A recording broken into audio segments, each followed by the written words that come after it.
2019 is the year I pledged to play through the Castlevania franchise and record my journey through these vlogs, culminating in one big video review at the end. Here's entry 2, which looks at my run through the Castlevania Adventures on Gameboy. Welcome back to the Castlevania Diaries. This is the second entry in the vlog, and today we're going to be talking about Castlevania Adventures. The Castlevania Adventures that came out on the Game Boy back in 1980. So I know last time at the end of the first entry of the vlog, I said I would be going to Castlevania 3 after Castlevania, and I did, and I finished the game. However, as I said, part of my rules is I have to play all of the content in a game, and because Castlevania 3 has a bunch of branching paths, I need to go through that game again and do all the other paths I didn't choose. So that's still on a back burner. So we're gonna have to talk about the Adventures of Castlevania. The Castlevania Adventures, that's what it's called. And I have to say, I liked it. It's a really good game. So it was on a Game Boy. I played on the TV, of course, through the Konami Castlevania collection, and it was pretty good. It was a short game, so using save states, I was thankfully able to finish it in just 1 hour, so it's not too bad. But I know if I did not have save states and a lot of patience, I probably could have done it in maybe 2, maybe 3 hours. Honestly, the game I feel was a little bit more fair than all the Castlevania games I played so far, which includes 1 and 3, really. It's a lot more basic, it's a lot more stripped down. There's only 4 levels, so I knew that this, could be done in a very quick sprint. 4 bosses. The bosses feel a lot more fair. I feel like a more predictable pattern that you can actually figure out. The game also plays around on more platforming focus without just ridiculous,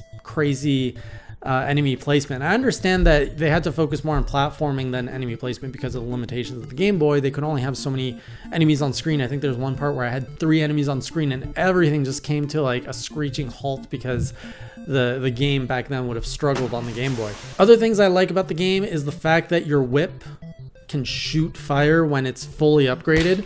Now, I think that runs out after a while from what I've read. I wouldn't know because I always got hit and then I lose my power up, and that's something I don't like. In the NES games, when you get hit, you just take damage. Whereas in this one, when you get hit, well, you take damage, but also you lose your whip upgrade, so it punishes you even more. So that's not really cool. I don't like that.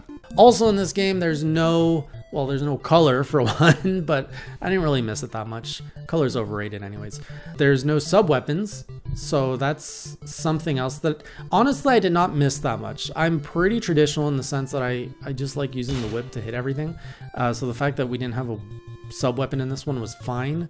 I might be wrong here, but I'm pretty sure the hearts actually refill your health. I'm doing all this through memory and I didn't write any notes down, so pardon me if I'm wrong on anything.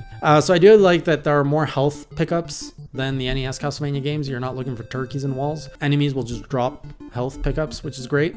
The bosses were fun. Most of the gameplay was fun. Some of the platforming was a little bit tedious. Everything, the controls feel even more stiff than the NES, which is pretty crazy to say because the controls on the NES were pretty stiff. I remember there's a part I had to do some platforming and you have to literally move off the platform until the very last pixel of your boots touching so that you can make the jump.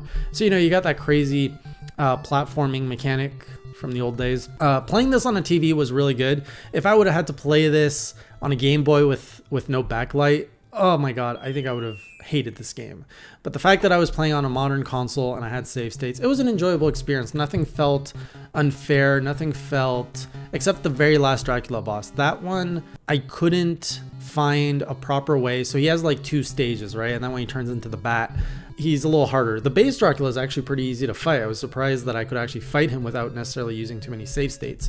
But when he transforms into the bat, then you can only hit him from one angle, but maneuvering around him is just really difficult with the controls, and I often got hit because of that. So that's the only thing that really felt unfair. It was pretty clever. There was some new interesting mechanics. I did like that there was this one level. I didn't really like playing it during the time, but I did like the idea of this whole auto-scrolling level, which was very different from all my other Castlevania experiences.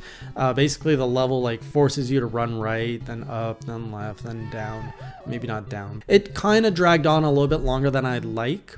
That's another thing. There's a timer in these games, which I don't understand the appeal of them. Of course, all the old games used to have timers. It's a feature from the arcade world, I think.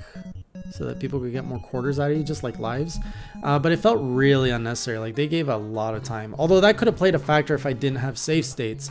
Maybe the time limit just adds that much more difficulty to this entire game. But overall, it's a good game. I enjoyed it. Lore-wise, you know, it's a lot weaker. Back in those days, all the lore was in the game manual. So if you didn't read it, you didn't really know what was going on. In this one, you're basically just fighting the, you know, 4 things of darkness, and then you fight Dracula, and of course you see his castle destroyed at the end. It was a quickie, a nice little quickie to tide me over between Castlevanias. The music is completely bland and boring. I don't remember anything about it. Still think Castlevania 1 on the NES has the best music so far out of the 3 Castlevania games I played. But I think I've covered everything. Overall, it was a pretty fun experience. Oh, and we got like rolling eyeballs too in this game, so that's different. I thought those were cool. I'd love to see some rolling eyeballs in color, and I think there is, because I've heard this game was remade for the Game Boy Advance, if I remember right, and I heard that one was really good, and they added a few mechanics. So I'm adding that to my list because I did not have that on my list. I will be adding some Game Boy Advance ports, and also I think there's a few Castlevania games on there that I'm going to be trying out. But from here, I'm going to be going back to Castlevania 2 Simon's Quest, which I've already started a little bit. I don't know which one's going to be coming next in the vlog, if it's going to be Castlevania 3 after I do all of the secondary gameplay, or if it's going to be Castlevania 2. I don't know which one, because right now it's Castlevania 2, and if I can do that all in one run, that one's going to be coming out. But anyways, I'll see you guys next time, and thanks for joining me on my adventure through Castlevania. Take care.